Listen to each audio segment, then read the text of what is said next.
A very good day to you, and once again it's just so good to be with you on the program. I want to ask you a question. Are you going through tribulation at the moment? Are you having a hard time? You say, Angus, you better believe it. And are some Pharisees telling you that's because there's sin in your life? Is that right? Yes. Well, it's not the truth.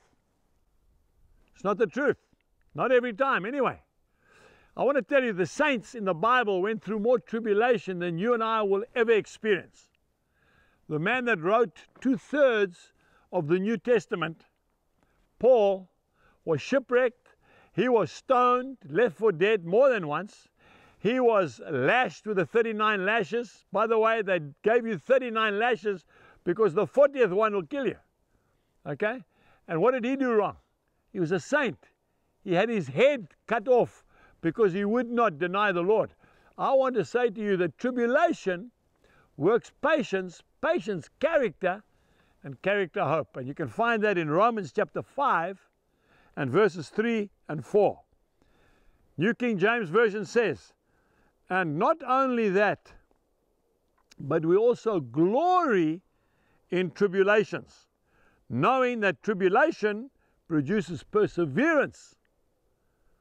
Perseverance, character, and character, hope. I've never met a man yet worth his salt who hasn't been through fiery trials. It's a fact, folks. If you really want to be used of God, you must be prepared to go through the fire.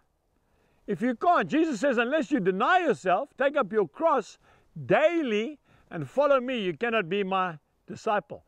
The cross represents suffering, folks. An old Chinese proverb says, a gem cannot be polished without friction, nor a man perfected without trials.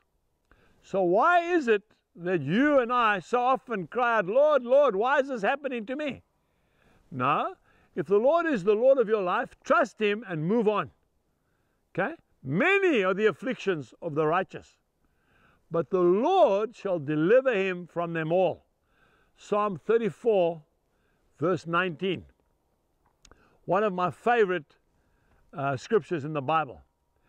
I've studied biographies, and autobiographies are my very special passion. I've studied the lives of men and women of God.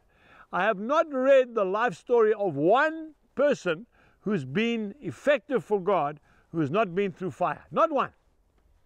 You know that famous old hymn that was written by that gentleman that lost his 4 daughters, that drowned when they were sailing from America across to Ireland.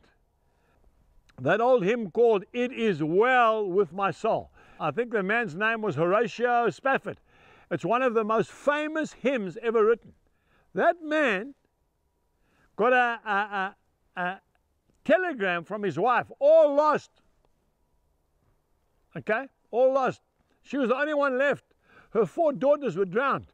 He got on the next ship, and when he got to the very point where the ship had gone down, the captain came to him and said, this is the place where your 4 daughters drowned. He sat down on the deck and he wrote that hymn, folks. It's one of the most famous hymns of all time. Amazing Grace, written by John Newton. Okay? I want to tell you, that man was the captain of a slave ship. He had to deal with the consciences of thousands of slaves that had died under his hand. And God forgave him. He understood about grace. He went through a fiery trial. Don't be afraid of the trial. Okay? Just put your trust in God, and maybe you're going through that trial right at the moment and you don't understand it. Don't blame everybody. Don't even blame yourself. Just say, Lord, I choose to trust that you're going to see me through. Till next time, goodbye. We trust that you have been blessed by today's message. For more information, please visit angusbuchan.com.